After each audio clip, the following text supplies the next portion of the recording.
Sodium-ion battery is the new star in new energy industry. It is getting more and more attention. Are you wondering the difference between sodium-ion battery and lithium iron phosphate battery? From this video you will know. First, let's see the data sheet of sodium-ion battery. The nominal voltage is 3 volt, charge voltage is 4 volt, and discharge cutoff voltage is 2 volt, which is very close to lithium iron phosphate battery, but it could charge below 0 degrees Celsius, and discharge over 80% capacity even under -40 degrees Celsius. Its low temperature working performance is much better. There are some tests for its safety performance. As you can see, the 3 tests outlined in red result in no fire or explosion, which are very impressive. Sodium-ion battery is non-flammable and safer than lithium iron phosphate, and the storage capacity of sodium is about 2.36%, comparing with 0.002% storage capacity of lithium ion.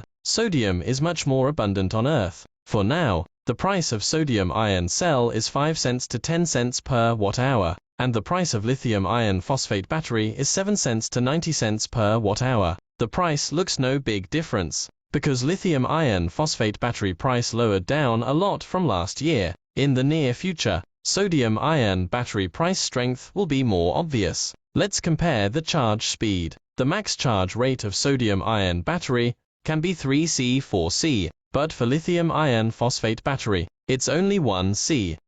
The energy density of sodium ion battery is 100 to 160 watt-hour per kilogram, and the energy density of lithium ion battery is 130 to 210 watt-hour per kilogram. So we can see energy density is the weakness of sodium ion battery, but it's just the start. We have more to expect.